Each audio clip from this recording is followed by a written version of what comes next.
अतः 3 तिथियां पुण्यदायक, सब पापों को नाश करने वाली हैं। अंत की 3 तिथियां पुष्करणी नाम की हैं, पुत्र पौत्रों को बढ़ाने वाली हैं। सौभाग्यशाली नारी वैशाख को मालपुआ और पायसान्न यानी खीर केवल एक ब्राह्मण को भी दे दे तो वो यशस्वी पुत्र प्राप्त करती है। जो गृहस्थ इन 3 दिन किसी आज परिवार वाले ब्राह्मण को भोजन कराता है, वो प्रतिदिन अश्वमेध यज्ञ का पुण्य फल प्राप्त करता है।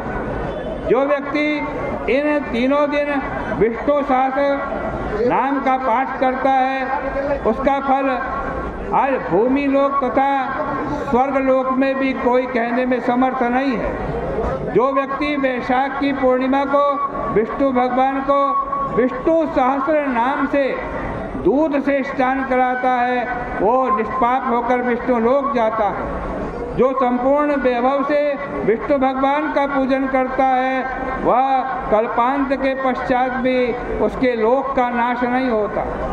जिसकी ये तिथि पूर्णिमा तिथि बिना स्नान दान किए बीत जाती है, वो ब्रह्मघाती है, गुरुघाती है, वो पितृघाती के समान है। जो वैशाख में श्रीमद् भागवत का 1 श्लोक, आधा श्लोक, आधे से आधा श्लोक भी पढ़ लेता है, वो ब्रह्मत्व को प्राप्त होता है। जो इन 3 दिनों में भागवत पुराण सुनता है, उसके पाप नहीं रहते। जैसे कमल के पत्ते पर पानी नहीं ठहरता। इन 3 तिथियों के विधिपूर्वक सेवन से कितने ही लोग देवत्व को प्राप्त हो गए, कितने ही लोग सिद्धत्व को प्राप्त हो गए, कितने ही लोग ब्रह्मत्व को प्राप्त हो गए। ब्रह्म ज्ञान से प्रयाग में मृत्यु से तथा वैशाख में स्नान से मुक्ति मिलती है। जो व्यक्ति वैशाख में स्नान करके नीला वृषभ छोड़ता है, वह सभी बंधनों से मुक्त होकर के चारों पुरुषार्थों को प्राप्त करता है। परिवार के भार से कष्ट पाने वाले ब्राह्मण को जो आज कहते गऊ का दान करता है, वह इस लोक में अकाल मृत्यु उसको नहीं होती है, परलोक में मोक्ष मिलता है। जो व्यक्ति स्नान दान से रहित होकर वैशाख की पूर्णिमा व्यतीत करता है, वो 100 बार कुत्ते की योनि में जन्म लेता है तथा अंत में आज विष्ठा का कीड़ा होता है। तीनों लोकों से 3.5 करोड़ तीर्थ एकत्र होकर पाप संघ से डर करके आपस में सलाह करने लगे कि भाई बड़े से बड़ा पापी आता है, हम में स्नान करता है और अपना सारा पाप हम में छोड़ जाता है, हमारे ये पाप कैसे हटेंगे।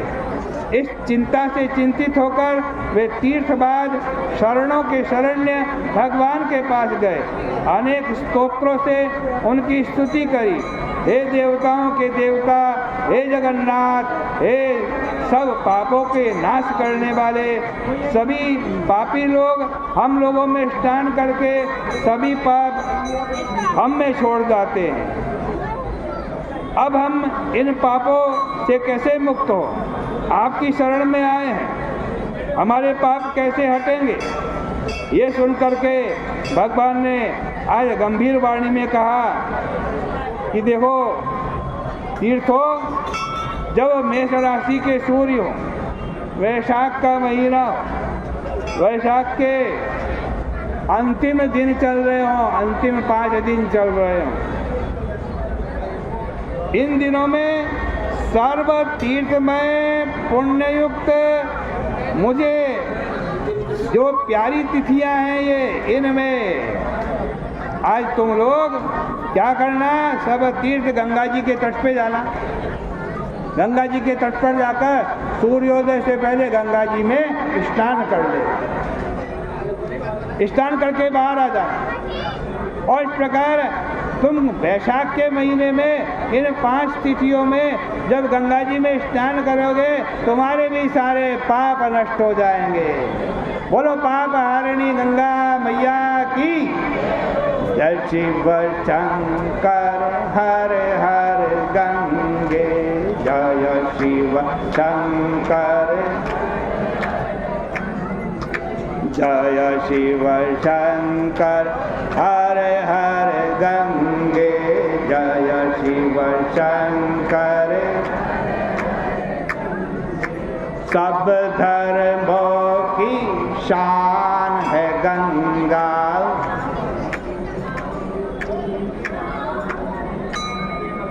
मंगल सुख का धाम है गंगा मंगल सुख का धाम है गंगा सब तीर्थों की खान है गंगा सब तीर्थों की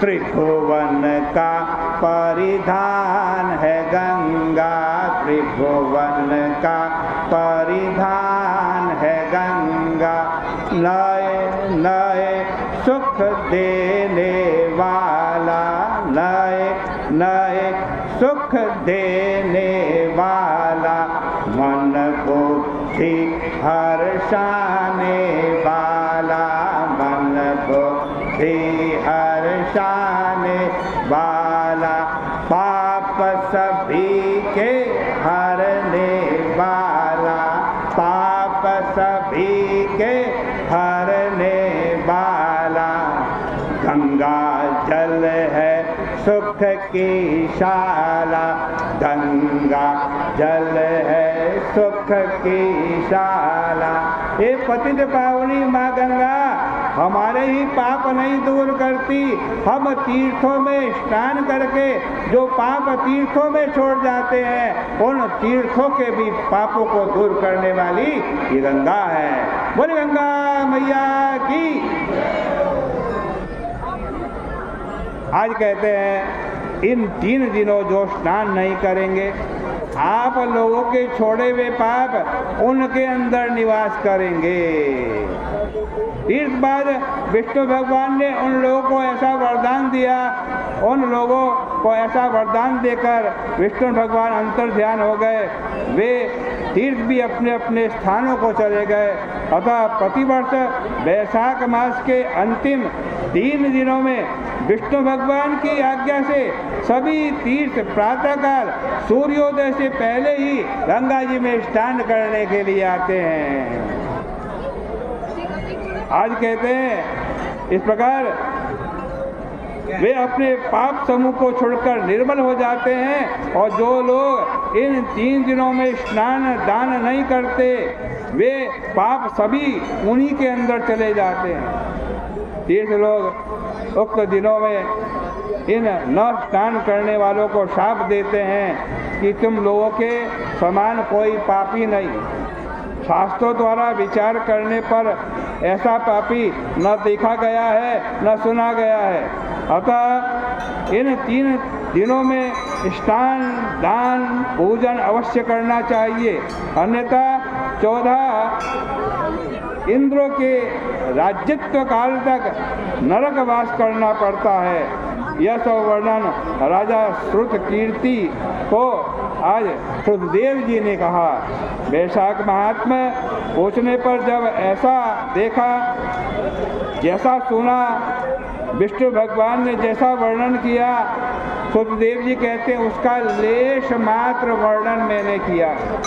इस मास का महात्मा वर्णन ब्रह्मा जी भी बैठकर यदि 100 वर्ष तक अपने चारों मुख से करते रहे तब भी नहीं कर सकते।